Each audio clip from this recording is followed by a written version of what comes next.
بسم اللہ الرحمن الرحیم، السلام علیکم۔ آپ دیکھ رہے ہیں چوتھا ستون، میں ہوں جواد فیضی۔ ناظرین، یوں تو دیکھا جائے کہ پوری دنیا کے اندر ماحولیاتی تبدیلیاں، موسموں کے اندر شدتیں، حدتیں، اور اس کی وجہ اگر دیکھا جائے کہ ٹاپ 5 میں پاکستان آتا ہے جو متاثر ہے، لیکن قصور ساڈا کوئی نہیں۔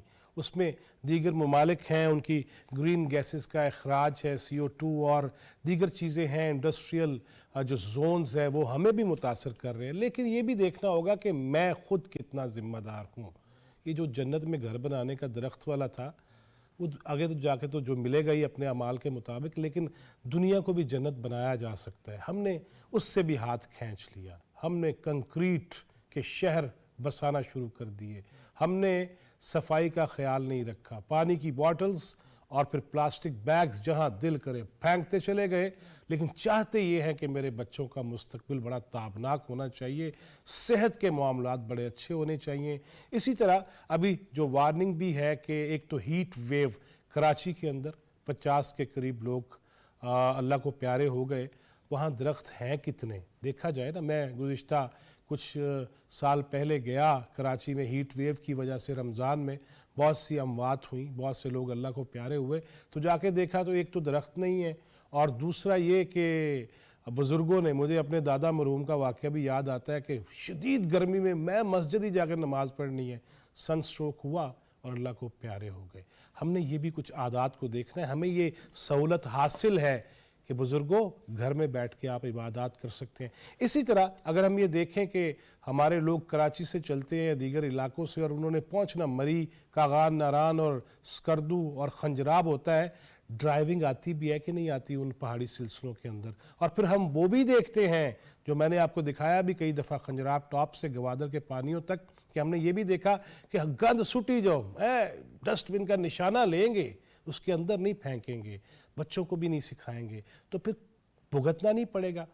ہمارے برساتی نالے جو بند ہو کے رہ گئے، میں اگر اپنے علاقے کی بات کروں، گولڑا شریف کی ماشاءاللہ، تو وہاں پہ تو وہ جو نالا کئی کینال پہ مشتمل تھا وہ چند فٹ کا رہ گیا، اس کے اوپر بھی لینٹر ہے۔ میں ارباب اختیار سے یہ بھی کہوں گا، خدا را ایسے نالوں کے حوالے سے بھی دیکھا جائے کہ کیوں کر پھر ہم کہتے ہیں سیلاب آ گیا جی، ڈوب گئے جی، گاڑیاں ڈوب گئیں، E11 ڈوب گیا اور پتہ نہیں کیا کچھ ہو گیا۔ اسی طرح پورے ملک میں بھی دیکھ لیجئے کہ جو برساتی نالے ہیں ان کے ہم راستے بند کر دیں گے، پھر ہم گاڑیوں کے انجن چیک نہیں کرتے، دھواں ہم دیتے ہیں، اور پھر کہتے ہیں جی بڑی پولوشن ہو گئی ہے۔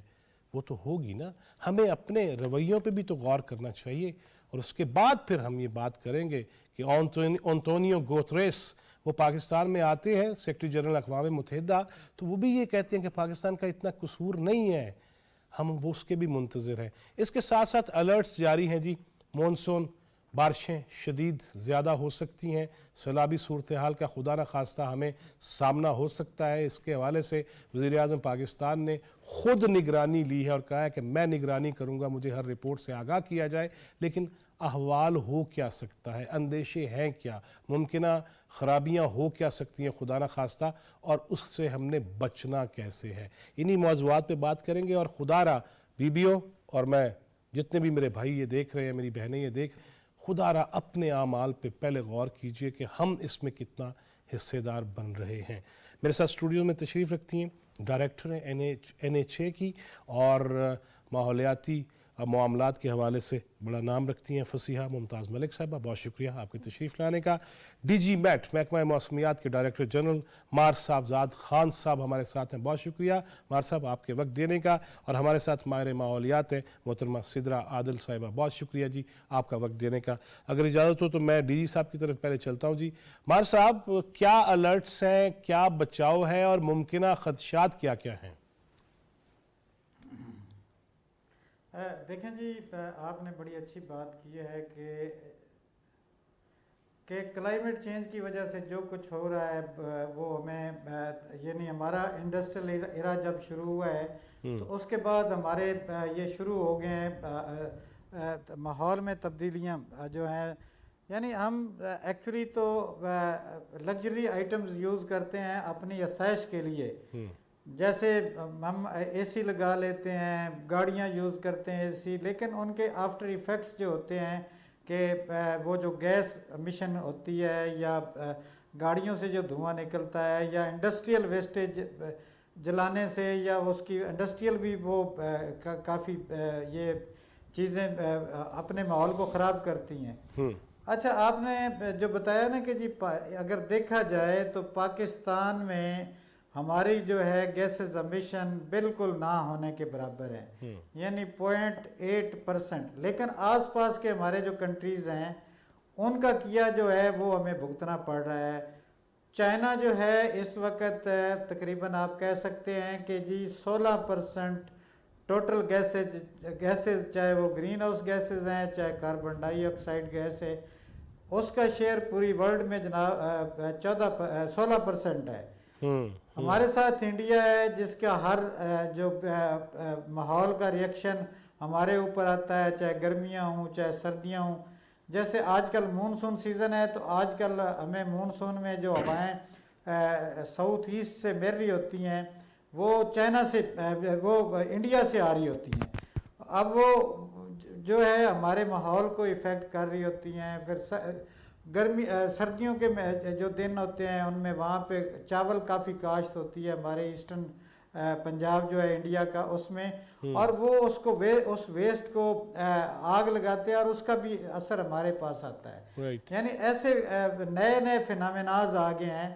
پہلے تو ہم کہتے تھے کہ جی ہمارا ماحول جو ہے وہ ٹمپریچر ایفیکٹ، ہم اس کو کہتے ہیں کہ جی آپ ہمارا ٹمپریچر، اور وہ بھی تقریباً 0.68، اگر ہم 61 سے دیکھیں تو ابھی تک 0.68 ڈگری ٹمپریچر جو ہے وہ انکریز ہو چکا ہے پاکستان میں، اور آگے آنے والے دنوں میں بھی جو ہماری یہ کاپ کانفرنسز ہو رہی ہیں ان میں ہے کہ جی ہم نے تقریباً اس کو 1.5 سے اوپر نہیں جانے دینا۔ لیکن اب آپ دیکھیں کہ 0.68 پہ ہمارے پاس کتنی تبدیلیاں آ چکی ہیں۔ ہمارے موسم آپ نے دیکھا ہوگا کہ جی پہلے کسی زمانے میں بادل آتے تھے، کئی دن ان کا وہ اثر رہتا تھا، ہلکی ہلکی بارش ہو رہی ہے، بادل جا رہے۔ آج کل کیا ہوتا ہے کہ جی ایک دم جو ہے وہ بارش 4-5 دن کی ہے جی 100 ملی میٹر بارش ہوتی ہے، 200 ملی میٹر۔ اس کے ایفیکٹس کیا ہوتے ہیں کہ جی شہروں میں اربن فلڈنگ ہو گئی، ہمارے ہلی ایریاز میں لینڈ سلائڈنگ اور فلیش فلڈنگ ہو گئی۔ یہ چیزیں جو ہیں وہ پہلے ہمارے ماحول کا حصہ نہیں تھی۔ میں آپ کو قرآن پاک کی آیت ہے سورہ انعام کی آیت نمبر 40، آپ اس کا ترجمہ دیکھیں تو اس میں واضح ہے کہ جی ہمارے جو کرتوت ہیں یا ہماری جو ہم اس میں اپنے اس ماحول میں کریں گے اس کا نتیجہ ہمیں بھگتنا پڑے گا۔ یہ چیزیں جو ہیں نا ہمارے، آپ کہہ سکتے ہیں کہ ہمارے ماحول کو اتنا خراب کر دیا ہے کہ اب اس کو ٹھیک کرنے کے لیے اب ہم نے کیا کرنا ہے کہ جی درخت فرض کرو لگانے، لیکن ہمارا تو اس طرف بھی ٹرینڈ نہیں ہے۔ ہم کیا کر رہے ہیں کہ ہمارے شہر جو ہیں وہ ہاریزنٹلی بڑھ رہے ہیں اور ورٹیکل نہیں بڑھ رہے۔ یعنی آپ کیا کرتے ہیں کہ جب شہر آپ ہاریزنٹلی بڑھا رہے ہیں تو آپ اپنا گرین ایریا جو ہے وہ ختم کر رہے ہیں، اس سے ماحول پہ بڑے اثرات ہوتے ہیں۔ ہم تو کہتے ہیں کہ جی درخت لگائیں یا اپنے ماحول کو گرین کریں، لیکن ہماری جو اس طرح کی پلاننگ ہے یہ ہم بالکل اس سے دور جا رہے ہیں۔ باقی جو مونسون سیزن پاکستان میں اس وقت 1 جولائی سے شروع ہو چکا ہے، بلکہ 3 دن پہلے سے ہوا ہے، تو آنے والے دنوں میں جو ہماری ایکسپیکٹیشن ہے یا وہ جو ہم نے اس پہ انالیسز کیا ہے، مونسون کے 3 مہینے ہیں جولائی، اگست اور سپٹمبر، تو ان میں بارشوں کا زیادہ امکان ہے، اور جب بارشیں زیادہ ہوں گی تو ان کے امپیکٹس جو ہیں وہ مختلف صورت میں ہوں گے۔ دریاؤں میں سیلاب بھی ہوگا، ندی نالے آپ کے اوور فلو ہوں گے، آپ کے فلیش فلڈنگ بھی ہوگی، شہروں میں اربن فلڈنگ کے بھی چانسز ہیں۔ تو یہ سلسلہ جو ہے یعنی بارش پھر یہ ہے کہ جی آہستہ آہستہ ہونے کی بجائے آپ کہہ سکتے ہیں کہ جی 1 گھنٹے میں 200 ملی میٹر بارش ہو جاتی ہے، 100 ملی میٹر بارش ہو جاتی ہے جو ہمارے پورے سسٹم کو بلاک کر چلے مار صاحب میں دوبارہ واپس آتا ہوں آپ کی طرف یہ یہ بھی پوچھوں گا کہ اس میں ہمیں کیا میئرز ہونی چاہیے, کیا لوگوں کو کرنا چاہیے, انفرادی سطح پہ بھی کیا کرنا چاہیے اور تیاریاں کیا کرنی چاہیے. این ایچ اے کی ڈائریکٹر فصیحہ صاحبہ یہ فرمائیے گا کہ یہ بات مار صاحب نے بڑی خوبصورت کی کہ جہاں بین الاقوامی سطح پہ ہم اس کا شکار ہیں وہاں اپنے کرتوت انہوں نے خاص طور پہ کہا اور پھر آیت کا حوالہ بھی دیا. یہ مجھے بتائیے گا کہ سب سے زیادہ مشکل پھر ہمیں یہ ہوتی ہے کہ خدا نہ خواستہ میں خود سوات سے چلتا ہوں اور میں سندھ کے گہرے پانیوں تک جاتا ہوں, سکھر سے بھی آگے دیکھتا ہوں کہ لوگ ڈوبے ہوئے ہیں, کس طرح لوگوں کی زندگی اور کس طرح مسائل اور مصائب کا وہ شکار ہوتے ہیں. لیکن یہ سڑکیں بھی پھر بند ہو جاتی ہیں اور سڑکوں کے قریب بھی ہم دیکھتے ہیں کہ کچھ لوگوں کا کچھ ماشاءاللہ کچھ ادارے بھی ہیں جو بر وقت اس کے قریب کام نہیں کرتے اس طرح سے. کیا کرنا چاہیے لوگوں کو, کیا کرنا چاہیے؟ سڑکیں بھی کھلی رہیں, کم از کم ہنگامی بنیادوں پہ تو لوگوں کے پاس پہنچا جائے نا. جی بالکل, جیسے نیشنل ہائی وے اتھارٹی نے ایک اچھا انفراسٹرکچر لوگوں کو پرووائڈ کیا جس سے ان کا ٹریولنگ ڈسٹنس ریڈیوس ہوا, وہاں پہ انوائرمنٹ یا کلائمیٹ کا فیکٹر بھی نیشنل ہائی وے اتھارٹی نے ہمیشہ سے کنسیڈر کیا. اور اب لاسٹ دو جو بھی فلڈنگ پاکستان میں ہوئی ہے, ریسنٹ بھی اور اس سے پہلے بھی, اس کے بعد سے تو نیشنل ہائی وے اتھارٹی نے انوائرمنٹ کے فیکٹر کو ایک کمپلسری کمپوننٹ بنا لیا اپنے ہر ڈیولپمنٹ اور کنسٹرکشن کے پروجیکٹ کے لیے, جس میں ہم بالکل پلاننگ سٹیج پہ انوائرمنٹ کا ڈپارٹمنٹ جو ہے وہ انوالو ہو جاتا ہے. مثلا کیا کرتے ہیں؟ جی ایگزیکٹلی, ہم اس میں میک شور کرتے ہیں کہ ہمارا جو روڈ کا سٹرکچر یا روڈ کی الائنمنٹ جن ایریاز سے گزر رہی ہے وہ کس طرح کے ہیں, کیا ہم کوئی ایگزسٹنگ فارسٹ میں سے تو نہیں گزر رہے, کوئی واٹر باڈی یا کوئی اس طرح کی چیز, یا ہم لاسٹ 100 ایئرس کا ڈیٹا لے کے دیکھتے ہیں کہ اس ایریا میں کتنی فلڈنگ یا کتنا رین فال ہوا ہے. کلائمیٹ کے فیکٹرز کو کنسیڈر کرتے ہوئے اب ہم جو نئی چیزیں آپٹ کرنے کی طرف ہیں وہ کلائمیٹ ریزیلینٹ انفراسٹرکچر بھی بنا رہے ہیں. سیکنڈلی جو بہت پرائمری ایک چیز ہے ٹری پلانٹیشن کا, وہ فیکٹر بھی اب ہم کنسیڈر کرتے ہیں اور ہر پروجیکٹ کی کمپلیشن کے بعد ٹری پلانٹیشن کی جاتی ہے اور بہت ایکسٹینسو ٹری پلانٹیشن کی جاتی ہے, چاہے وہ فینسڈ روڈ ہیں, موٹر ویز ہیں, ایکسپریس ویز ہیں یا ہائی ویز ہیں, سبھی پروجیکٹس پہ ہم یہ پلانٹیشن کا کام کرتے ہیں. اور ایک جو سب سے اچھی چیز ہے وہ یہ ہے کہ ہم اویئرنیس سیشنز بھی سٹارٹ کر دیے ہیں. بہت ممکن ہے کہ آپ کو بھی کبھی اس بات کا اتفاق ہوا ہو کہ آپ نے مری کی طرف ٹریول کیا ہو تھرو موٹر وے, جس کو ہم IMDCW کہتے ہیں. بالکل ٹول پلازا پہ موٹر وے پولیس کے تھرو انوائرمنٹ کے, ہیلتھ کے اور سیفٹی کے جو ہیں وہ بروشرز بھی شیئر کیے جاتے ہیں, انفارمیشن بھی شیئر کی جاتی ہے. اور اب ریسنٹلی نیشنل ہائی وے اتھارٹی نے پرائیویٹ پارٹیز کو, پبلک پارٹیز کو بھی انوالو کرنے سٹارٹ کر دیا ہے, سو دیٹ کہ ان کی انوالومنٹ اور ان کی انٹرسٹ کو بھی ہم پلانٹیشن کی چیزوں میں. ایسا تو نہیں ہے, دیکھیں ماضی میں جب اسلام آباد بننے کے بعد یہاں پہ ہیلی کاپٹر کے ذریعے بیج پھینکے گئے اور آج تک پھر کچھ تو خود رو ہیں, کچھ تو اللہ کی طرف سے ہیں خود, پھر کچھ ہماری پلاننگ بھی ایسی رہی کہ سانس کی بیماریاں خاص سیزن آتا ہے اور جب پورا اسلام آباد جو ہے اس سے متاثر ہوتا ہے, تو اب یہ دیکھ بھال کے کیا جا رہا ہے کہ واقعتاً صحت والے معاملات ہیں یا ہر بندہ کانگدہ ہی لنگے گا؟ نہیں, جیسے کہ آپ کو بہت اچھے طریقے سے اندازہ ہے کہ روڈ کے along جو پلانٹیشن ہوتی ہے وہ ایک بہت بڑا چیلنج ہوتا ہے. It's not like a plantation in a garden or in a compound. ہم جو بھی اسپیشیز سلیکٹ کرتے ہیں وہ ہماری ایکسٹریم ایک اٹموسٹ کوشش ہوتی ہے کہ ہم وہ والی اسپیشیز لیں جو لوکل اسپیشیز ہیں, سو دیٹ کہ وہ گرو بھی ایزیلی کر لیں اور ان کے اوپر ہمارا مینٹیننس کا ٹائم یا کاسٹ بھی اتنا انویسٹ نہ ہو. اور جو پلانٹیشن کی جاتی ہے وہ بھی اس پلاننگ کے تحت کی جاتی ہے کہ آپ کو روڈ سے کمیونٹی کو ویو کرنا, ویژن آپ کا بلاک نہ ہو, نہ ہی ویژن کمیونٹی کا روڈ سے بلاک ہو.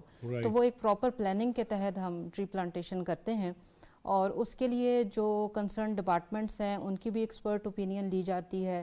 ہمارے اپنے ڈپارٹمنٹ میں بھی ایکسپرٹس موجود ہیں جو اس چیز کو میک شور کرتے ہیں کہ ہم نے پلانٹس کون سے سلیکٹ کیے, کس ایج کا پلانٹ ہم لگانے جا رہے ہیں اور اس کا کتنا ٹائم ہے مینٹیننس کا جو لیٹر آن ہم اس کے اوپر ان ٹائم لگائیں گے اور اس کے لیے مینٹین کریں. چلے مزید باتیں بھی کرتے ہیں کہ لوگوں کو سفر کے دوران کیا کرنا چاہیے, احتیاط کیا کرنی چاہیے.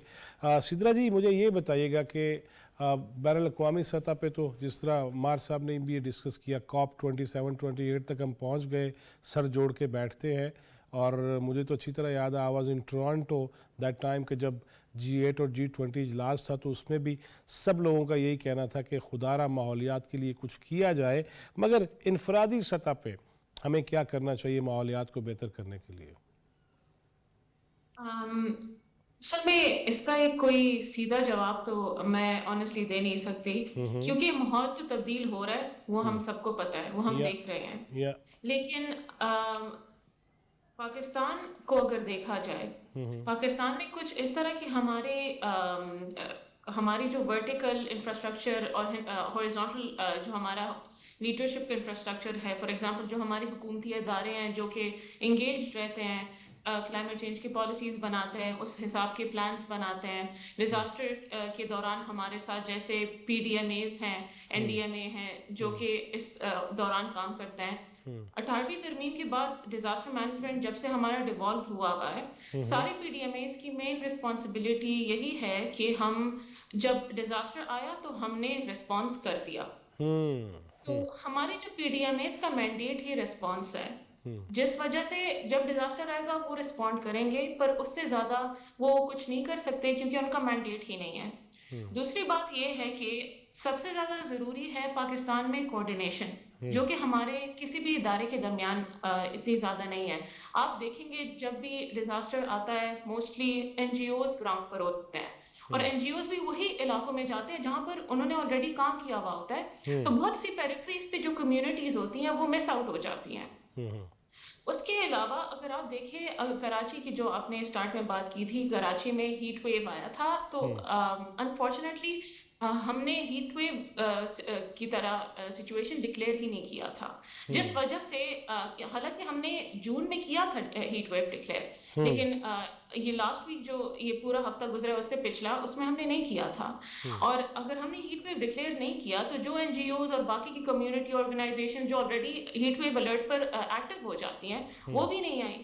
تو کراچی میں ہم نے یہ بھی دیکھا ہے کہ کراچی میں اتنے سارے سلم ایریاز ہیں, اتنے سارے بلڈنگز ہیں, جو کہ بلڈنگ کوڈز تو پاکستان میں تو بلڈنگ کوڈز ہیں ہی نہیں کوئی خاص, وہ ویسے بھی فالو نہیں کرتے. جو بھی اپارٹمنٹ ٹائپ بلڈنگز ہوتے ہیں وہ آلریڈی زیادہ ولنریبل ہوتے ہیں ہیٹ, جیسے ہیٹ اسٹریس کو جو ہماری باڈی نہیں برداشت کر سکتی عام انسان کی ایسے ہیٹ ویو کنڈیشنز میں. اور دوسرا یہ کہ ہمارے کوئی جو ہمارے انڈیسیز ہیں بیسکلی جو ہیٹ ویو ڈسکمفرٹ میجر کرتے ہیں, وہ بھی ہماری اسٹریم لائن نہیں ہے. جیسے ہم ہیٹ انڈیکس کو موسٹلی یوز کرتے ہیں, لیکن ہیٹ انڈیکس صرف ریلیٹیو ہیومیڈیٹی جو کہ ہماری ہیومیڈیٹی ہوتی ہے بیسکلی, اور ٹیمپریچر کو شیڈی ایریاز میں میجر کرتا ہے. یہ انڈور سچویشنز کے لیے ہوتا ہے. اور پھر ہے ہمارا ویٹ بلب گلوب ٹیمپریچر, جو کہ آپ کی ہیومیڈیٹی, ٹیمپریچر, سن اینگل, ریڈیشن, باقی یہ ساری چیزوں کو مد نظر رکھتے ہوئے آؤٹ ڈور کے کنڈیشنز میجر کرتا ہے ہیومن باڈی کے اوپر. تو انفارچونیٹلی یہ بھی ہمارے پاس تھوڑے پرابلمز ہیں. تو پاکستان کا آن دا ہول ہمارا یہ ہے کہ کوآرڈینیشن نہیں ہے, نالج ٹرانسفر نہیں ہے, اور ہمارا کوئی پریپیئرنیس کے میجرز نہیں ہے. ہم بول تو سکتے ہیں کہ یہ انڈیا, چائنا, US کی وجہ سے کلائمیٹ چینج ہو رہا ہے, لیکن پرابلم یہ ہے کہ جو ہمارے پاس آلریڈی اویلیبل ریسورسز ہیں, جو انفراسٹرکچر ہے, ہم اس کو بھی یوٹیلائز نہیں کر رہے, حالانکہ ہم نے ان کو اور بھی لمٹ کیا ہوا ہے جیسے PDMAs ہیں. تیسری بات یہ کہ جو ہماری ڈسٹرکٹ لیول پر ڈیزاسٹر مینجمنٹ اتھارٹیز ہیں, جن کو ڈسٹرکٹ لیول پر اویلیبل ہونا چاہیے, وہ حالانکہ آن پیپر نوٹیفائڈ ہیں, لیکن نہ ان کے لیے الگ بجٹ ہے, نہ ان کا الگ مین پاور ہے. تو جب ڈیزاسٹر آتا ہے, بے شک ہیٹ ویو ہو جائے, فلڈ ہو جائے, کچھ اور ہو جائے, جو DC ہوتے ہیں ان کا آلریڈی کافی کام کا لوڈ ہوتا ہے, وہ والا بھی حصہ خود پکڑ لیتے ہیں with the limited resources the DC has at that point. تو unfortunately ملک کی سطح پر سب سے بڑا پرابلم یہ ہے کہ کوآرڈینیشن نہیں ہے, نہ حکومت کے درمیان, نہ NGOs کے درمیان. سب as a competitive body act کر رہے ہیں, جس وجہ سے بہت ہی فریگمنٹس میں کام ہو رہا ہے. اور اگر فریگمنٹس میں کام ہوگا تو پھر انفارچونیٹلی بہت زیادہ کچھ نہیں ہو پائے گا اور اٹ ول مطلب چیزیں اور بھی خراب ہوتی جائیں گی. صحیح صحیح سیدھا یہ جو آپ نے سوال اٹھایا ذرا میں چاہتا ہوں ڈی جی صاحب سے بھی پوچھنے کیوں جی عمار صاحب کوارڈینیشن یا آپ کی طرف سے بر وقت اطلاع موسمیات کے حوالے سے وارننگ کے حوالے سے الرٹس کے حوالے سے تو کیا دیکھتے ہیں آپ کے اس میں کوارڈینیشن کی کہاں کمی ہے اور کون کون سے ادارے بر وقت رپلائی کرنے کے قابل نہیں ہیں یا کس طرح کر سکتے ہیں؟ دیکھیں جی بات یہ ہے کہ جی ہم یہ ہیٹ ویو یا موسم کی فورکاسٹ دیتے رہتے ہیں تو یہ ایکچولی ہوتا یہ ہے کہ ہم جب فورکاسٹ دیتے ہیں تو ہم اپنے ادارے جو ہیں اسٹیک ہولڈرز NDMA PDMAs یا جتنے بھی مختلف ایجنسیز ہیں پرائیویٹ ہیں یا NGOs ہیں ہم ان کو بتا دیتے ہیں. آگے ڈسیمنیشن جو ہے آپ الیکٹرانک میڈیا جو ہے نا وہ ہمارا سب سے بڑا سورس ہوتا ہے کہ جی ایک خبر جو ہے وہ فوراً نشر کرنی ہوتی ہے. صحیح. جتنی بھی ہیٹ ویو اس وقت پاکستان میں آئی ہے وہ ہم کرتے رہیں. یعنی مئی کے مہینے میں 2 تھی پھر 2 جون کے مہینے میں تھی اور ہم تقریباً بتا دیتے ہیں کہ جی ٹمپریچر 50 کی لمٹ کراس کرے گا یا اتنے دن ایسے ہوگا. دوسری بات میں آپ کو بتا دوں کہ ہیٹ ویو کی ایک ڈیفینیشن ہے.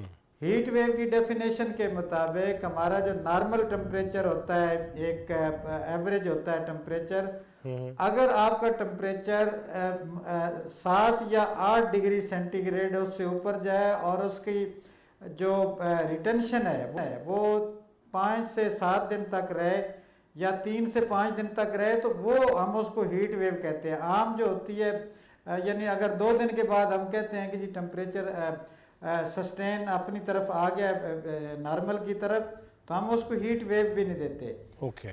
لیکن کراچی کی ہیٹ ویو کے بارے میں ہم نے سارا کچھ بتایا ہوا تھا, اداروں کو الرٹ کیا ہوا تھا. جیسے میڈم نے بات کی نا کہ جی بعض اوقات چونکہ انگیجمنٹ کافی زیادہ ہوتی ہے وہ ڈی سی جو ہوتا ہے وہ DDMA بھی ہوتا ہے تو میں بھی وہ دوسرے کاموں میں زیادہ مصروف ہوتا ہے, اس سے کوئی ایسی چیز زیادہ توجہ نہ دی جا سکے.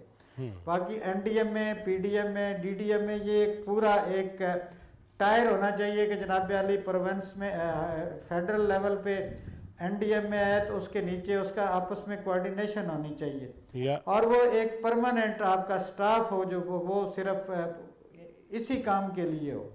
یعنی آپ کے جو سٹاف ہے وہ آپ کہہ لیں کہ جی 2 سال کے لیے ہے اس کے بعد جب وہ ٹریننگ یافتہ ہو جاتا ہے تو وہ چلا جاتا ہے. تو ان کا آپس میں کوارڈینیشن اس طرح ہونا چاہیے کہ جی یہ سارے ادارے آپس میں بالکل ایک جیسے ہیں اور ایک سٹاف ان کا باقاعدہ ایک ہونا چاہیے. سٹاف ایک ہونا چاہیے. ناظرین یہاں میں ایک چھوٹا سا بریک لوں گا, بریک کے بعد واپس آپ پھر مزید باتیں کریں گے کہ گلیشیئرز پگھلتے ہیں پھر مونسون اس میں اگر شدتیں آتی ہیں تو آگے آئندہ آنے والے دنوں میں حالت کیا ہو سکتی ہے. اللہ خیر رکھے, لیکن باتیں ہم نے ضرور کرنی ہے تاکہ آپ بھی اور میں بھی تیار رہیں. ایک چھوٹا سا بریک ہے, بریک کے بعد واپس آتے ہیں. Stay with us.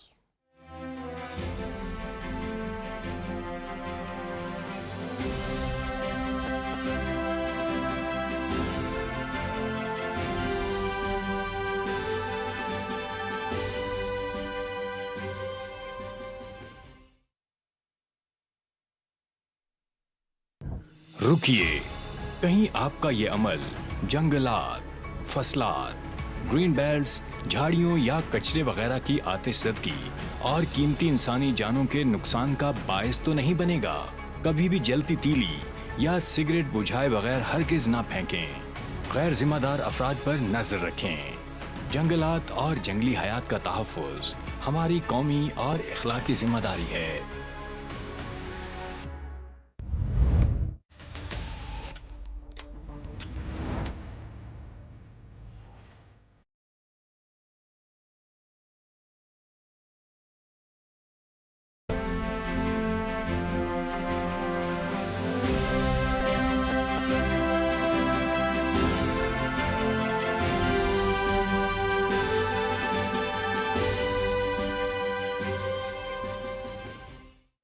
Welcome back ناظرین, آپ دیکھ رہے ہیں چوتھا ستون. میں ہوں جواد فیضی. بریک سے پہلے یہ بات ہو رہی تھی کہ موسمیاتی تبدیلیاں, حدت, شدت, یہ جو ہم ٹا ٹا ٹی ٹی ہارن بھی بجاتے ہیں نا، آپ کو پتہ ہے اس سے بھی بہت سارے اثرات ہوتے ہیں. چھوٹی چھوٹی باتیں میں تو اپنی طرف سے کروں گا، اسپیشلسٹ نہیں ہوں، لیکن میں نے اسی لیے جو اسپیشلسٹ ہیں ان کو بھی زحمت دے رکھی ہے تاکہ مزید باتیں تو وہ کریں گے. لیکن یہ ماحولیاتی آلودگی جو ہے اس میں بھی تو ہم نے کچھ فرق ڈالنا ہے نا. ہر بندہ چیخ رہا چلا رہا ہے اور انوائی نکلے جا رہا ہے. گرمی لگ رہی ہے تو گاڑی نکال کے باہر چل پڑتے ہیں. کیوں؟ روکا گیا ہے کہ ایوے سفر نہ کرو، لیکن ہم بس چل پڑتے ہیں کیونکہ پوچھنے والا تو ہے کوئی نہیں. مجھے بتائیے گا فصیحہ جی کہ جس طرح ابھی بات ہوئی کہ کوارڈینیشن نہیں ہے، NHA کے معاملے میں تو ایسا کوئی مسئلہ نہیں ہے نا؟ جی، میں NHA کے سلسلے میں آپ کے نوٹس میں لاؤں کہ نیشنل ہائی وے اتھارٹی بہت اچھے طریقے سے ڈفرینٹ گورنمنٹ ڈپارٹمنٹس اور ایون پبلک ڈپارٹمنٹس کے ساتھ بھی کوارڈینیشن میں ہے. جہاں بھی ہمیں ضرورت پڑتی ہے منسٹری آف کلائمیٹ چینج کے ساتھ، فارسٹ ڈپارٹمنٹس کے ساتھ، ڈپٹی کمشنر آفیسز جتنے بھی ہیں، دین سب سے اہم انوائرمنٹل پروٹیکشن ایجنسیز چاہے وہ فیڈرل کی ہے یا پروونس کی ہے، سب کے ساتھ ان کوارڈینیشن ہم چلتے ہیں. ہمارا کوئی بھی پروجیکٹ جو ہے وہ انوائرمنٹل پروٹیکشن ایجنسیز سے NOCs لیے بغیر اپروو نہیں ہو سکتا. ہم کہیں بھی اپنا کوئی کانٹریکٹر کنسٹرکشن کے پرپس کے لیے موبلائز نہیں کرتے انٹل انلیس ہم انوائرمنٹل پروٹیکشن ایجنسی اور انوائرمنٹل پروٹیکشن ایکٹ کے تمام سیکشنز کو کوالیفائی نہ کرتے ہوں. اور جہاں تک پلانٹیشن کا تعلق ہے جو کہ کنسٹرکشن کمپلیٹ ہو لینے کے بعد ہوتا ہے، وہاں پر ہم ministry of climate change and then forest departments چاہے وہ KP کا ہے، پنجاب کا ہے، بلوچستان کا ہے، ہم ان کے ساتھ ان کوارڈینیشن جو ہے وہ کام کرتے ہیں. کیونکہ جتنے اچھے طریقے سے کنسرن ڈپارٹمنٹس ڈیلیور کر سکتے ہیں in collaboration with National Highway وے اتھارٹی، اتنے اچھے طریقے سے رزلٹ اگر ہم کسی اور طرح سے ایکسپیکٹ کریں تو پروبیبلی ہمیں وہ نہ مل سکیں. تو اچھا، ابھی جس طرح بارشوں کی بات ہو رہی ہے کہ بارشیں سیلابی صورتحال کا سامنا کرنا پڑ سکتا ہے، تو اس میں ہم یہ تو ضرور دیکھتے ہیں کہ ایڈوائس دے دی جاتی ہے کہ جی سفر سے گریز کریں. ویسے کبھی عام میں آپ کی یہ نہیں کہ آپ کا کوئی شعبہ یہی ہے، لیکن عام ایک انسان کے طور پہ بھی ہم بات کر سکتے ہیں کہ یہ جو ہم پھر بھی چڑھ دوڑتے ہیں پہاڑوں کی طرف کہ کوئی گل نہیں دیکھی جائے گی کیونکہ ہم ایڈونچرس تو ہے نا، تو یہ کتنا زیادہ نقصان دیتا ہے ہمارے پورے روڈ کو، ٹریفک کو، اور پھر کتنے مسائل پیدا کرتا ہے؟ ویسے فار شور ٹریفک کنجیشن ہو جاتی ہے، ٹریفک بلاکیج ہو جاتی ہے. لوگوں کو جو انجوائمنٹ کے لیے جانا چاہ رہے ہوتے ہیں یا جس پرپس کے لیے وہ گھر سے نکلتے ہیں وہ فلفل نہیں کر پاتے. تو سننا چاہیے ڈپارٹمنٹس کو، جو کنسرن ڈپارٹمنٹس ہیں، موٹر وے پولیس ہے، ہائی وے پولیس ہے، جو کہ آپ کو یہ ایڈوائزری ایشو کرتے ہیں، آپ ان کو دیکھیں اور اس حساب سے آپ اپنا پلان کریں. Being human, being nation Pakistani بھی ہماری کچھ رسپانسبلٹیز ہیں جو ہمیں فلفل کرنی ہے. ہر انسان کے ساتھ ہر جگہ پہ ڈپارٹمنٹس ڈیلیور نہیں کر سکتے انٹل انلیس ہم بینگ ہیومن خود کچھ چیزیں اپنی رسپانسبلٹی نہ کنسیڈر کریں. صحیح.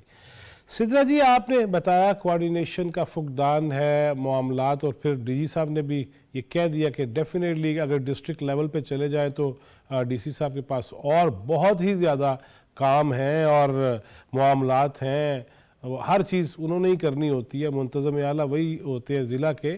لیکن یہ بتائیے گا کہ جہاں کمیاں ہیں وہ تو پوری ہونی چاہیے. اگر میں یہ پوچھوں کہ ہمارے ناظرین کے لیے یہ بتائیے گا کہ گھر میں بیٹھی ہوئی ہماری عزت و عفت ماؤں بہنوں بیٹیوں کے لیے کیا ہے، مردوں کے لیے کیا ہے، بچوں کو کیا سکھانا ہے ماحولیات کے حوالے سے، اس کو بہتر کرنے کے حوالے سے ماحول دوستی کیسے ہم نبھا سکتے ہیں؟ اس کے لیے سب سے امپورٹنٹ جو بات ہے جو کہ مجھے لگتا ہے ابھی تک مسنگ رہی ہے ہماری ساری کانورسیشن میں، وہ یہ ہے کہ ہم اپنے جو بھی ہمارے حق ہے ایک شہری کے ناطے، پاکستانی ہونے کے ناطے، کہ ہم حالانکہ جو بھی موسٹلی ہماری ڈسکشن یہی رہی ہے کہ کیا مسائل ہے، کیا ہو سکتا ہے، کیا نہیں ہو رہا، لیکن سارے شہریوں کو، سارے پاکستانیوں کو آرگنائز کرنا چاہیے، ساتھ کھڑا ہونا چاہیے اور پھر اپنے حق کے لیے لڑنا چاہیے. کیونکہ انفارچونیٹلی بہت کچھ آج کل پاکستان میں ہو رہا ہے. انفلیشن الگ ہو رہی ہے، کاسٹ آف لیونگ کرائسس الگ ہو رہی ہے، بہت سے کمیونٹیز ہیں، امپاورشڈ کمیونٹیز ہیں جن کے لیے وہ اپنی لڑائی خود اکیلے لڑ رہے ہیں. جیسے لینڈ کے معاملے میں ہو جائے یا پانی ان کے وہ اپنے گھر سے نکال دیے جا رہے ہیں، بہت سارے اس طرح کے مسائل ہیں. تو اس لیے سارے جو شہری ہیں، سارے پاکستانی ہیں، وہ بے شک جس بھی طبقے کے ہوں، وہ ساتھ کھڑے ہوں اور سمجھیں کہ ہر ایک کی زندگی ضروری ہے اور ان کے لیے بھی لڑنا ضروری ہے، کیونکہ پاکستان میں کلائمیٹ چینج کے نہیں، میرا لیکن سوال یہ ہے کہ یہ تو لڑائی تو چلے این جی اوز چاہتی ہیں یا کوئی سیاستدان چاہتے ہوں گے، میں تو یہ چاہ رہا ہوں کہ ماحول کو بہتر بنانے میں مجھے میرا فرض بتائیے، مجھے کیا کرنا چاہیے. میں لڑائی کی بجائے صلح کی طرف اگر آنا چاہوں تو مجھے کیا کرنا چاہیے؟ درخت لگانا چاہیے، گندگی مجھے کتنی کم ڈالنی چاہیے کچھ، تاکہ جو بچے سن رہے ہوں، جو لوگ سن رہے ہوں، موٹیویٹ بھی ہو نا. لڑنا تو ہر بندہ ہی سکھا رہا ہے. ہاں جی، لڑنا تو when I said لڑنا، میرا مطلب تھا کہ یونائٹڈ ہو کے کھڑے ہو کر وہ ساری چیزیں کرے جو کہ ہم نہیں کر پا رہے ہیں، کیونکہ آرگنائزنگ سے ہی سب سے بہت ہی ایک ضروری چیز ہے ٹورڈز اینی کوئی اسپیسیفک ہمارا گول ہو. جیسے فار ایگزامپل کراچی میں اگر آپ دیکھیں موسٹلی ہمارے پاس پام ٹریز ہیں، کیونکہ اس کی ریزننگ مجھے نہیں پتا، ان کی کینوپی کورز اتنے نہیں ہوتے ہیں جس وجہ سے اس کی شیڈ نہیں ہوتی. یا ایگزیکٹلی ٹھیک ہے، بالکل. تو اگر ہم سب کلیکٹ ہو کے فار ایگزامپل اپنے جو بھی ہمارے ڈسٹرکٹ جو بھی ہمارے یو سی کے جو ہمارے فگرز ہوتے ہیں ان سے بات کر لیں فار ایگزامپل کہ یہ درخت لگا لیں، کیونکہ ہمیشہ پاور نمبرز میں ہوتا ہے. تو اصل میں جب ہم انڈیویجولی کرتے ہیں وہ کبھی بھی اس کا وہ کسی شکل کا روپ نہیں لیتا، لیکن اگر ہم زیادہ لوگ ایک چیز کے لیے کوشش کریں، جیسے نیم کا درخت فار ایگزامپل کراچی میں لگانا شروع کر دیں یا کسی اور جگہ میں کوئی اور جو چیز چاہیے اس شہر کے لیے، اس گاؤں کے لیے، اس کے لیے کوشش کریں. کیونکہ میں وہی کہوں انڈیویجول لیول پر ہم جو بھی کریں اٹس ناٹ انف انٹل ہم گورنمنٹ کے ساتھ کام کریں اور ہم اپنے سارے community organizations NGOs کے ساتھ باقی کے جتنے ادارے سب کے ساتھ مل کر کام کریں. کیونکہ انڈیویجول لیول پر آپ جو بھی کریں اس کا اتنا افیکٹ نہیں ہوتا. نہیں، لیکن انڈیویجولی چھوڑا تو نہیں جانا چاہیے نا، کرنا تو چاہیے. میں کروں گا تو پھر میرا خیال ہے شاید باقی بھی میرے ساتھ والے شروع کر دیں. یہ آپ ٹھیک کہہ رہی ہیں کہ اجتماعی سطح پہ جو بات ہوتی ہے اس پہ خوبصورتی تو ہے ہی کوئی نہیں، لیکن اگر کوئی اکیلا کرنا بھی چاہے تو اس کو روکا تو نہیں جا سکتا نا کہ کرنے دے. اکیلے لیول پر اصل میں وہ پر ڈیپینڈ کرتا ہے، کیونکہ کسی کے پاس وہ ابیلٹی وہ فائنینشیل کہ وہ کر پائے. جیسے اگر انورٹر سب اے سی انورٹر لگا لے جس سے آپ کی انرجی ایفیشنسی تھوڑی بہت بڑھ جاتی ہے، یا آپ کوشش کریں کہ زیادہ بڑے گھر نہ بنائیں، چھوٹے بنائیں، اپنے ضرورت سے زیادہ چیزیں نہ استعمال کریں، کنزمپشن اپنا مطلب ایکسپورٹڈ جو سوری ہمارے امپورٹڈ جو سامان ہوتا ہے لگژری آئٹمس اس کو زیادہ نہ استعمال کرے. آن دا ہول سب کے لیے جو منیمم ویج ہے، جو ہمارے انفارمل ورکرز ہیں ان کے لیے اتنا ایٹ لیسٹ منیمم ویج رکھے تاکہ وہ ہیٹ اسٹریس سے تھوڑی بہت طریقے سے تو بچ سکے، کیونکہ ان کے پاس تھوڑا ڈسپوزیبل انکم تو رہے وہ سروائیو کرنے کے لیے اس طرح کے ڈیزاسٹر سے. کر تو بہت کچھ سکتے ہیں لیکن اس کے لیے وہ سب کے لیے انڈیویجولائزڈ ہوگا، کیونکہ سب ایک different level of income strata پر ہے، ڈفرینٹ سوشل اسٹیٹس سے بلانگ کرتے ہیں. تو سب کے لیے سیم آنسر نہیں ہو سکتا. جو بندہ جو بھی ہے وہ اپنے لیول پر جتنا کر سکے، اور اس کا سب سے مین گول وڈ بی کہ کنزمپشن اپنا لمٹ کرے اور کوشش کرے کہ لوکل چیزیں استعمال کرے، اور سارے لوکل جو ہمارے ادارے ان کو ذرا حوصلہ افزائی کریں کہ ہم جو منیمم ریسورس ہے اسی میں کچھ پاکستان کر لیں انسٹیڈ آف امپورٹنگ، یا جو ہمارا انفارچونیٹلی یہ تھوڑا سا پرابلم ہے. تو یہ ساری چیزیں بہت زیادہ کوریلیٹڈ ہے، صرف درخت لگانا نہیں ہوتا یا اسٹرا سے پانی پینا، یہ ساری چیزیں کوریلیٹڈ ہے. ہمارا سارا کنزمپشن، ہماری رہن سہن، ہم کیسی زندگی جیتے ہیں، کیا استعمال کرتے ہیں. تو ظاہر ہے بہت سی چیزیں بہت سے لوگ کر سکتے ہیں، لیکن کمپلیٹلی ڈیپینڈنٹ کہ وہ بندہ کہاں پر اس کی سوشل اور سوشل سٹینڈنگ ہے بیسکلی. صحیح جی چیز ایڈ کروں گی، یہ تمام چیزیں اب تعلیم سے بڑھ کے تربیت پر آ گئی ہیں، اور ہماری ماؤں کو گھر بیٹھے ہوئے جتنے بھی ہمارے افراد ہیں ان کو چاہیے کہ اپنے بچوں کو تعلیم، کلینلینس، ان تمام چیزوں کے ساتھ ساتھ جہاں وہ ریلیجن کی اور ان تمام چیزوں کی ہدایات کر رہے ہوتے ہیں، تعلیم دے رہے ہوتے ہیں، وہ انوائرمنٹ یا ماحولیات کے اوپر بھی اپنے بچوں کو دیکھیں اور اس کے متعلق بتائیں. یہ کوئی ضروری نہیں ہے کہ آپ کسی ایک خاص بیک گراؤنڈ سے ہوں گے، کسی کریکولم یا کسی پروسیجر کے تھرو ہو کر گزرے ہوں گے تو یہ چیزیں آپ کو معلوم ہوں گی. یہ بالکل بیسکس ہیں. ہمیں اب اپنی تربیت پہ غور کرنا چاہیے کہ ہم کس طرف اپنی اس نئی جنریشن کو لے کے جانا چاہ رہے ہیں. یہ ایک رائٹ ٹائم ہے کہ ہم یہ کوشش کریں مل کر, تمام مائیں, تمام والدین, نہ صرف مائیں بلکہ باپ بھی, جس حد تک ایگزیکٹلی جس حد تک ممکن ہو سکے اپنے بچوں میں یہ اویئرنیس دیں, سو دیٹ کہ کل کو جب وہ بڑے ہو جائیں اور ان کے ڈیلیور کرنے کا ٹائم ہو تو ان کے لیے یہ چیزیں نئی نہ ہوں. اچھا جی مار صاحب, یہ فرمائیے گا, آپ ابھی کہہ رہے تھے کہ جس طرح ابھی مونسون اور سپتمبر تک یہ جاری رہے گا, کیا سیفٹی میئرز ہونی چاہیے, کیا آپ دیکھ رہے ہیں, فورسی کیا کر رہے ہیں کہ کیا کیا ہو سکتا ہے اور اس کے لیے کن کن تیاریوں سے ہمیں گزر جانا چاہیے؟ دیکھیں جی, جب یہ سارے ایونٹس ہوتے ہیں, فرض کریں جی زیادہ بارشوں کا امپیکٹ کیا کیا جنریٹ کر سکتا ہے, اور پھر یہ چیزیں ویری ہوتی ہیں علاقہ ٹو علاقہ. آپ کہہ سکتے ہیں کہ اگر ہمارے آزاد کشمیر میں زیادہ بارش ہوتی ہے تو اس کا امپیکٹ اور ہوگا, گلگت میں ہوگی تو اس کا امپیکٹ اور ہوگا, سندھ میں ہوگی تو اس کا امپیکٹ اور ہوگا, پنجاب میں ہوگی تو اس کا امپیکٹ اور ہوگا. لیکن چلے اگر شروع ہو جائے مار صاحب اگر ہم شروع ہو جائیں, چلے گلگت سے ہم چلنا شروع کر دیتے ہیں اور پھر کراچی تک جانا چاہیں تو کیا کہنا چاہیں گے علاقہ وائز, چلے پروونس وائز اگر ہم کرتے جائیں, کیا کیا نظر آ رہا ہے؟ بالکل جی, آپ نے ٹھیک بات کی. دیکھیں ہمارے جو ناردرن ایریا ہے بڑے خوبصورت ہیں, لیکن آج کل اگر آپ دیکھیں گے تو ہمارے یہ گلیشیئر جو ہے نا یہ کم ہو رہے ہیں. یعنی وہاں پہ جو ٹمپریچر ایفیکٹ ہے ابھی تک ہمارے پاس, اس کے حساب سے یعنی کافی یعنی وہ کم ہو رہے ہیں. اس کی وجہ سے کیا ہے کہ جی گلیشیئر لیکس بن رہی ہیں اور لیکس میں اتنا پانی آ جاتا ہے کہ وہ برسٹ ہو جاتی ہیں. اس کا ایفیکٹ کیا ہوتا ہے کہ جی ہماری آگے آبادی ہوتی ہے, انفراسٹرکچر ہوتا ہے تو وہ تباہ ہو جاتا ہے. صحیح. اب ہم نے اس علاقے میں کیا کرنا ہے, یہ آپ دیکھ لیں کہ جی اس کے حساب سے دیکھنا ہے کہ لوگوں کو اویئر کرنا ہے کہ جی ٹمپریچر آپ کا اس دفعہ بڑھے گا, اتنا بڑھے گا تو آپ کیا کریں گے. آپ یعنی ایک ٹریننگ ہوتی ہے کہ جی ہر سال یہ ایونٹ ہوتے ہیں, یہ ابھی نہیں ہے کہ جی ابھی نہیں ہو رہے.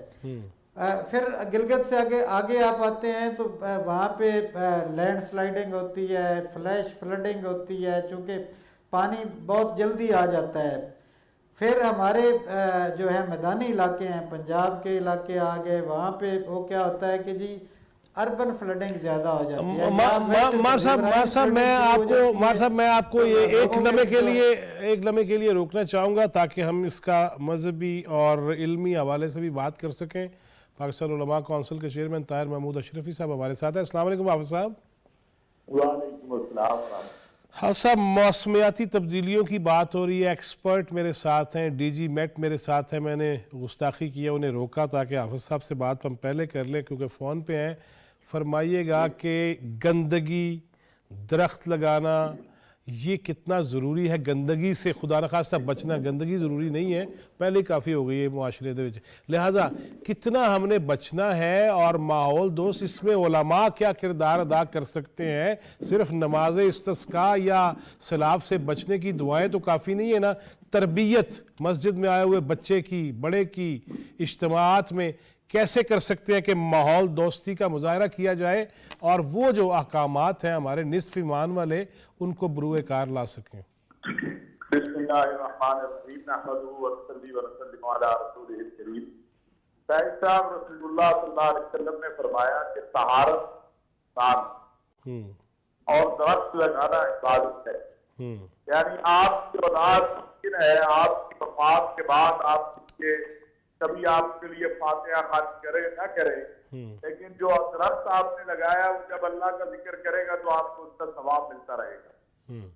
اسی طرح صفائی تو ہے, یہ تو اساس ہے. آپ دیکھیں 5 وقت نماز ہے, اور کرونا نے ہمیں بتایا کہ جو رسول اللہ صلی اللہ علیہ وسلم نے 1450 سال پہلے بتایا صفائی کا, وہ کتنی زیادہ ضروری ہے. اب کرونا کے خوف سے تو ہم نے صفائی شروع کی, لیکن اپنی صحت اور اپنے پیارے نبی صلی اللہ علیہ وسلم کے حکم اور سنت پہ ہم صفائی نہیں کرتے ہیں. صفائی جو ہے ہزارہا بیماریوں سے نجات دیتی ہے اور گندگی سے ہزارہا بیماریوں جو ہے وہ آپ اطلاع کرتی ہے. لہٰذا وہ صفائی جسم کی ہو، دماغ کی ہو، دل کی ہو، ملک کی ہو، محلے کی ہو، وہ وقت کی اور حالات کی ضرورت ہے، اور ہمارے ملک میں تو بہت زیادہ اس کی ضرورت ہے. صحیح. حافظ صاحب یہ بھی بتائیے گا، جب اللہ معاف کرے جب سیلاب آتا ہے تو بہت ساری جو غلط بلڈنگز یا عمارات بنی ہوتی ہیں یا تجاوزات ہوتی ہیں، اس میں ہم دیکھتے ہیں کہ مساجد کے نام پہ بھی مرکز بنے ہوتے ہیں جو کہ غلط ہیں، تو اس کو بھی جائز قرار تو نہیں دیا جا سکتا نا؟ پہلے سے سوچ لینا چاہیے نا. دیکھیے فیض صاحب، یہ فتویٰ ہے کہ اگر ناجائز جگہ پر مسجد بھی بنائی جائے گی، کسی کی ملکیت ہے اور اس نے اجازت نہیں دی ہے، تو وہ مسجد جو ہے وہ قابل قبول نہیں ہے دین اسلام میں. جس طرح آپ کی ملکیت جگہ ہو اور میں آگے اس پہ مسجد بنا دوں تو کیا وہ جائز ہو جائے گی؟ بالکل جائز نہیں ہوگی. اسی طرح راستے میں مسجد بنانا، اس کی بھی اجازت نہیں ہے، بلکہ یہ باقاعدہ فتویٰ ہے کہ اگر راستے میں مسجد ہے اور وہ رکاوٹ بن رہی ہے آنے جانے والوں کے لیے تو اس کو وہاں سے ہٹایا جائے گا. تو دین اسلام جو ہے نا وہ ہے جو رسول اللہ صلی اللہ علیہ وسلم لے کر آئے ہیں. دین اسلام وہ نہیں ہے جو میں اور آپ یا کوئی مولوی صاحب یا پیر صاحب چاہیں گے. ہم میں اصل پرابلم ہی ہمارے ہاں یہ ہے، جیسا کہ آج کل ہم دیکھتے ہیں کہ جدید باتیں کرنے والے آگے ہیں اور عجیب و غریب حرکتیں کرنے والے آگے ہیں. تو اسلام تو وہ ہے جو آقا علیہ السلام لے کر آئے ہیں، جو قرآن و سنت ہے. اسلام وہ نہیں ہے جو ہماری خواہشات ہوں یا ہمارے جو موقف ہوں. تو صفائی ہو، اس میں بڑا واضح میں کہنا چاہتا ہوں، بالکل دو ٹوک کہنا چاہتا ہوں کہ ہماری مساجد میں بھی یہ حال برا ہے. ہم اگر مساجد میں جائیں، وضو خانوں کی حالت جو ہے، تو علماء پر بھی یہ ذمہ داری ہے، زیادہ ذمہ داری ہے، میڈیا پر بھی ذمہ داری ہے کہ آقا علیہ السلام کے اس فرمان کو عام کرے کہ صفائی نصف ایمان ہے، اور صاف ستھرا رہنے والا انسان جو ہے وہ بیماریوں سے دور رہتا ہے، صحت مند رہتا ہے. اور یہ ہمیں مسجد خالی نماز کا مرکز نہیں ہے. مسجد تو ایک ایسا سینٹر ہے جہاں پر آپ کے تمام جو سوشل جو آپ کی ویلیوز ہیں، ایکٹیویٹی ہے، یہاں سے جنریٹ ہونی ہے. لیکن ہم نے چونکہ صرف اس کا یہی رکھا ہے کہ اذان ہو تو چلے جائے. اب وہ بھی جو ہے ایک سب مکمل نہیں ہوتی. بڑی بڑی مسجدوں میں آپ کیمرہ بھیج کے دیکھیں تو محراب و منبر کی بھی ذمہ داری ہے، میڈیا کی بھی ذمہ داری ہے، اور عام الناس کی، سیاستدانوں کی، سب کی ذمہ داری ہے کہ معاشرے کی بہتری کے لیے جسمانی بھی، علاقائی بھی، محلے کی بھی اور دل و دماغ ہر لیول پہ ذمہ داری ہے، ہر لیول پہ. بہت شکریہ طارق. میں صاحبزادہ صاحب مجھے آخر میں یہ بتائیے گا کہ بڑا مسئلہ کیا نظر آ رہا ہے؟ خدا نخواستہ مختصراً وقت چونکہ ختم ہو رہا ہے، میں آپ سے ہی چاہوں گا کہ تبرکن اختتام بھی کیا جائے. صاحبزادہ صاحب، اگر ایک جملے میں پوچھوں کیا کرنا چاہیے تو کیا آگے آنے والے دنوں میں ہمیں کرنا چاہیے؟ دیکھیں، بات جو ہے نا، یہ آخری بات میں کر رہا ہوں کہ سب سے زیادہ پولوشن جو ہے ہماری ٹریفک کی وجہ سے ہے. اگر ٹریفک کو کنٹرول کر لیا جائے یا اس کی کوئی ایسی ٹیکنالوجی، جیسے آج کل الیکٹرک کارز آ گئی ہیں یا اس پہ گاڑیاں آ گئی ہیں، یا ہمارا رہن سہن جو ہے وہ سولر پہ ہو جائے. بیجنگ میں پہلے بہت زیادہ پولوشن ہوتی تھی. بیجنگ میں آج کل جائیں تو آپ کو ہر گاڑی جو ہے وہ الیکٹرک پہ نظر آئے گی، اور بیجنگ صاف ستھرا شہر نظر آتا ہے. تو ہمیں سب سے زیادہ یہی ہے کہ جی اپنا رہن سہن جو ہے وہی تبدیل کرنا ہے، رہن سہن تبدیل کرنا. بہت شکریہ عمار صاحب، تھینک یو ویری مچ. فصیحہ صاحبہ بہت شکریہ. سدرہ صاحبہ تھینک یو ویری مچ. وقت ہوتا تو مزید باتیں کرتے. ناظرین، دو چیزیں جھٹکی بڑی سیدھی ہیں کہ رہن سہن تبدیل کرنا ہوگا. ہر ایک کو عادت پڑ چکی ہے. میں کئی دفعہ دیکھتا ہوں کہ سگریٹ پی کسی نے، چلے مضر صحت تو ہے ہی، وہ کھڑکی سے یوں پھینک رہا ہے کسی کے. مجھے اچھی طرح یاد ہے، میرا ایک دوست جا رہا تھا موٹر سائیکل پہ، اس نے پتہ نہیں شاید کی مکھی میری کمر پہ آگے لڑنے لگ گئی ہے، لیکن کسی نے بس سے یوں پھینکا ہے اور وہ اس کے بین سے، گردن سے اندر. یار ایسے تسی آپ کر سکتے ہو نا. اب مجھے صفائی کے لیے یا اچھائی کے لیے تو میرا نہیں خیال کہ وزیر اعظم صاحب آپ کے گھر چل کے آئیں یا چیف آف آرمی سٹاف یا چیف جسٹس صاحب آپ کو بتائیں کہ یار یہ اس طرح رہنا ہے تم نے. محلے کی صفائی تو ہو سکتی ہے نا, گھر کی تو ہو سکتی ہے نا. خدا را اس پہ سوچ لیجئے, اپنا رہن سہن تبدیل کیجئے. ایک ایئر کنڈیشن ایک دفعہ آن ہوگا, اس کے اثرات آسمان تک جائیں گے, آب و ہوا میں آئیں گے. لائٹر آپ استعمال کرتے ہیں, اس کے بھی اثرات ہیں, ہر چیز کے اثرات ہیں. خدا را اس کا خیال کر لیجئے اپنے لیے, اپنے بچوں کے لیے. لیکن اگر اجتماعیت کو سامنے رکھیں گے تو صدقہ جاریہ زیادہ بڑھ جائے گا.